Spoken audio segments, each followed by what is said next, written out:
Hallo zusammen, ich möchte mit euch ein paar Gedanken teilen zu einem Artikel, auf den ich kürzlich aufmerksam gemacht wurde. So war in den Vatikan News vom 30. September Folgendes zu lesen. Papst Franziskus richtet Sonntag des Wortes Gottes ein.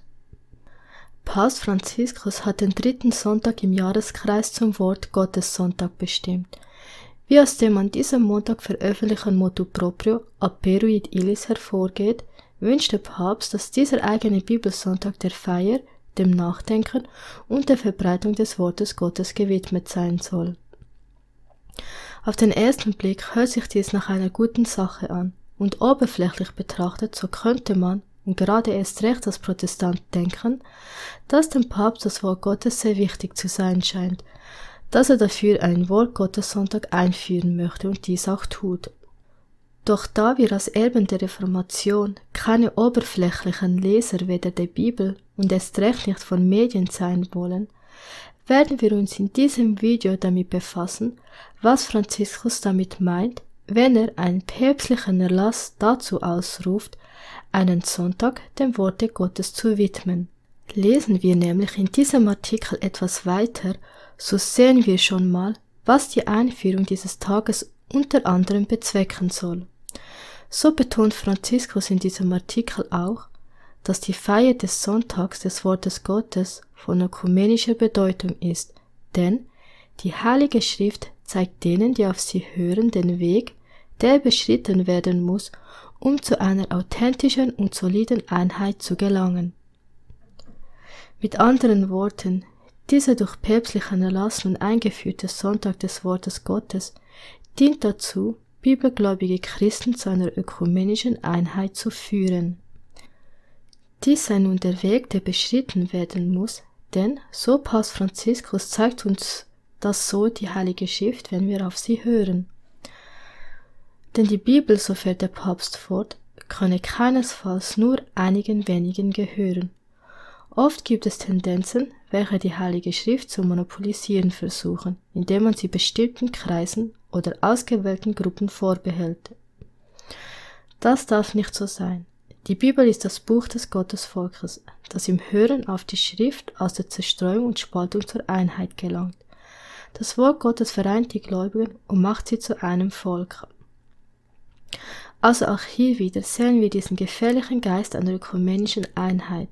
Gefährlich deswegen, weil er betont, dass diese Einheit auf dem Wort Gottes der Bibel beruht, wo doch gerade das Gegenteil der Fall ist. Denn wenn wir wirklich auf Gottes Wort hören würden, dann hätten wir alle die gleiche Lehre, und dann könnten wir wirklich von einer echten Einheit in der Wahrheit sprechen. Worum geht es denn hier denn eigentlich? Wenn wir weiterlesen, sehen wir, dass es weniger um Gottes Wort geht, als vielmehr um katholische Lehren. Untrennbare Beziehung zwischen Heiliger Schrift und Eucharistie. Die Emmaus-Begegnung der Jünger mit Jesus erinnere daran, wie untrennbar die Beziehung zwischen Heiliger Schrift und Eucharistie ist, betont Franziskus, der in diesem Zusammenhang auch auf die dogmatische Konstitution Dei Verbum über die göttliche Offenbarung hinweist. Die Beziehung zwischen Eucharistie und der Heiligen Schrift sei untrennbar. Wenn also Franziskus Gottes Wort betont und in diesem Zusammenhang von ökumenischer Einheit spricht, dann ist damit auch die Eucharistie untrennbar verbunden. Weiter lesen wir, die Kirche, so heißt es dort, habe die Heiligen Schriften immer verehrt wie den Herrenleib selbst, weil sie, vor allem in der heiligen Liturgie, vom Tisch des Wortes Gottes wie des Leibes Christi ohne Unterlass das Brot des Lebens nimmt und den Gläubigen reicht. An diesem Punkt möchte ich euch gerne fragen, was meint Papst Franziskus, wenn er über Eucharistie spricht? Geht es hierbei einfach nur um eine Danksagung beim Abendmahl? In unseren eigenen Reihen gibt es Leute, die unter dem Begriff Eucharistie nichts anderes als Danksagung verstehen wollen und zum Wohle einer künstlichen Einheit die Augen davor verschließen, was im Katholizismus im Eigentlichen damit gemeint ist. Lasst uns daher die katholische Kirche selber fragen, was ihr Verständnis von Eucharistie ist. In dem apostolischen Schreiben Verbum Domini von Papst Benedikt XVI. Lesen wir: Die Sakramentalität des Wortes lässt sich so in Analogie zur Realpräsenz Christi unter den Gestalten des konsekrierten Brotes und Weines verstehen. Wenn wir zum Altar gehen und am eucharistischen Mahl teilnehmen, empfangen wir wirklich den Leib und das Blut Christi. Die Verkündigung des Wortes Gottes in der liturgischen Feier geschieht in der Einsicht, dass Christus selbst in ihr gegenwärtig ist und sich uns zuwendet, um aufgenommen zu werden. Aus diesem Schreiben geht also klar hervor, dass mit der Eucharistie mehr gemeint ist, als nur Dank zu sagen. Und nun kommt Franziskus und will der Christenheit sagen, dass die Beziehung zwischen dem Wort Gottes und der Eucharistie untrennbar ist. Weiter lesen wir: Oft laufe man jedoch Gefahr, Heilige Schrift und Überlieferung voneinander zu trennen, ohne zu verstehen, dass sie gemeinsam die alleinige Quelle der Offenbarung sind, warnt Franziskus. Mit anderen Worten, ihren Überlieferungen kommt der gleiche Stellenwert zu wie der Bibel selbst. Nun, für einen Katholiken stellen solche Aussagen, wie Papst Franziskus hier in diesem Artikel macht, kein Problem dar. Denn, wie nicht anders zu erwarten, geht es ja um katholische Lehren. Weshalb also darauf aufmerksam machen? Ganz einfach aus dem Grund, dass in dieser ökumenischen Einheit, die Papst Franziskus hier betont, dass sie angeblich auf Gottes Wort beruht, sehr viele protestantische Kirchen Teil von dieser ökumenischen Einheit sind und traurigerweise auch sein wollen. Wenn ich als Protestant um der Einheit willen die Augen davor verschließe, dass im eigentlichen Gottes Wort herabgewürdigt wird, anstelle davon ihm den ersten Platz einzuräumen, so muss ich mich doch ernsthaft fragen, ob ich dies mit meinem Gewissen vereinbaren kann. Und darum geht es hier ja bei dem Ganzen. Papst Franziskus spricht von Gottes Wort und betont dessen Wichtigkeit, und im gleichen Atemzug missbraucht er es im Eigentlichen, indem er es mit unbiblischen Lehren vereint. Denn wo in der Bibel steht geschrieben, dass man dem Wort Gottes ihre eigenen Überlieferungen gleichsetzen soll, obwohl sie im Widerspruch dazu stehen?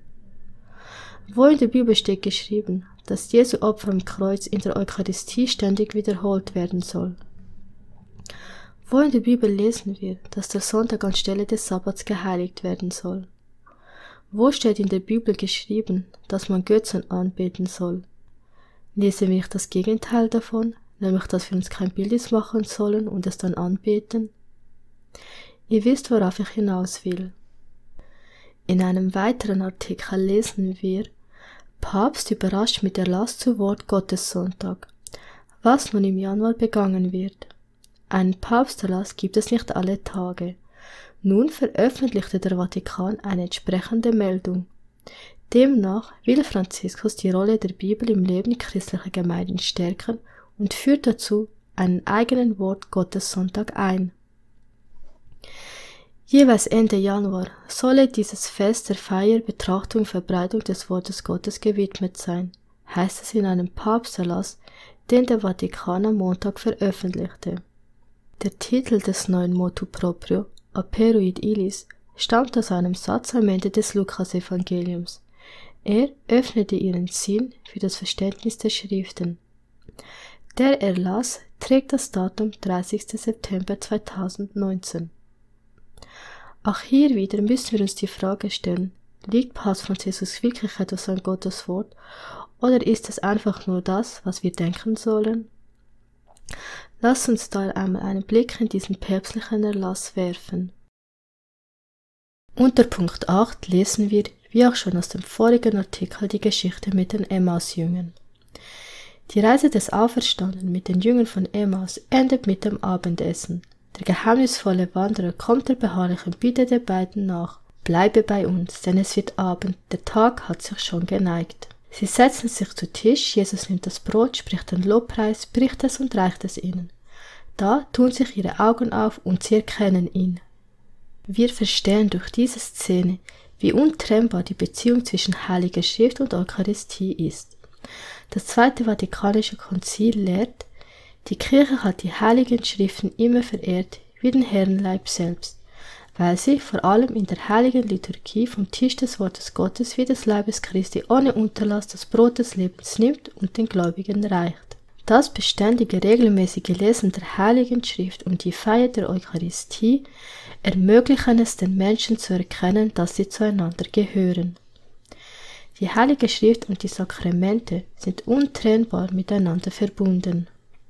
Den Menschen hilft es also zu erkennen, dass sie zueinander gehören und miteinander verbunden sind, wenn sie beständig und regelmäßig die Heilige Schrift lesen und die Eucharistie feiern. Und was ist neben der Eucharistie auch noch untrennbar mit der Heiligen Schrift verbunden? Die Sakramente. Was ist ein Sakrament? Laut dieser Webseite ist ein Sakrament ein Heilsmittel, ein Medium der Gnade Gottes. Das Wort Sakrament stammt vom kirchenlateinischen Begriff Sacramentum und meint Heilszeichen, Heilsmittel, Heilsweg, sichtbares Zeichen der verborgenen Heilswirklichkeit. Ein Sakrament ist also ein Mittel zum Heil. Die römisch-katholische Kirche kennt 7 Sakramente. Sakramente sind liturgische Zeichen und Handlungen. Sie begleiten die Gläubigen durch das ganze Leben und wollen immer wieder neu die Verbindung zwischen Gott und dem Menschen zum Ausdruck bringen. Dazu gehören Taufe, Firmung, Eucharistie, Ehe, Krankensalbung, Versöhnung und Weihe. Was auch noch Teil dieses Bibelsonntags ist, lesen wir unter dem letzten Punkt. Auf dem Weg der Annahme des Wortes Gottes begleitet uns die Mutter des Herrn. Sie wird selig genannt, weil sie geglaubt hat, dass sich erfüllt, was der Herr ihr sagen ließ.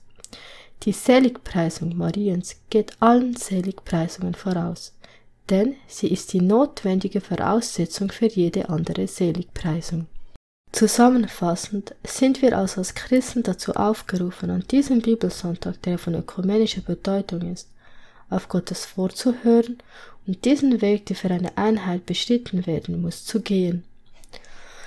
Maria hilft den Gläubigen dabei, Gottes Wort oder besser gesagt die Worte des Papstes anzunehmen. Denn, so konnten wir lesen, haben die Überlieferungen der Kirche den gleichen Stellenwert wie die Bibel selbst. Nicht zu vergessen die Eucharistie und die Sakramente, die ja laut Franziskus untrennbar mit der Heiligen Schrift verbunden sind, oder besser gesagt, untrennbar mit ihren eigenen Überlieferungen und Lehren. Sehen wir diesen babylonischen Wein, den man uns als Gold verkaufen möchte, aber in Wirklichkeit nur Bronze ist? Liebe Geschwister, Gottes Wort, die Bibel, ist frei von diesen Irrlehren.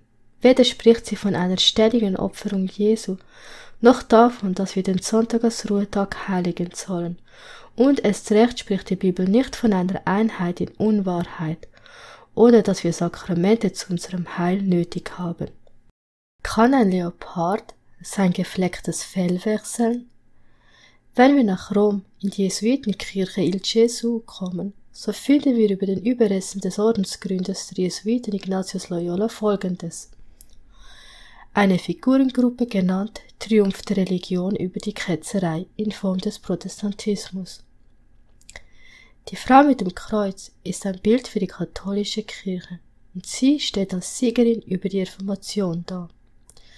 Links unten neben ihr ein Engel, der die Schrift der Protestanten zerreißt. So erklärt es uns jedenfalls diese Webseite hier. Was war denn die Schrift der Protestanten? Nichts anderes als die Bibel. Und nun sehen wir, dass dieser Gesellschaft zugehörige Papst einen Sonntag für Gottes Wort erlässt. Wie trefflich doch die Worte in dem Buch vom Schatten zum Licht sind, wo geschrieben steht: Es verändert sich äußerlich wie ein Chamäleon, verbirgt aber darunter das unveränderliche Gift der Schlange. Ich möchte mit folgenden ermahnenden Worten aus dem selbigen Buch abschließen. Würden die Protestanten die Bibel unter Gebet studieren, könnten sie den wirklichen Charakter des Papsttums erkennen und ihn ablehnen. Aber viele halten sich in überheblicher Art für so weise, dass sie keinen Anlass sehen, Gott demütig zu suchen und sich in die Wahrheit leiten zu lassen. Obwohl sie sich mit ihrer Erleuchtung brüsten, kennen sie weder die Schrift noch die Macht Gottes. Sie benötigen etwas, das ihr Gewissen beruhigt und suchen nach dem, was am wenigsten geistlich und demütigend ist. Sie suchen einen Weg, der sie Gott vergessen lässt, der aber doch so aussieht, als würde man ihn nicht ausklammern. Das Papsttum ist gut darauf vorbereitet, den Bedürfnissen dieser Menschen zu entsprechen.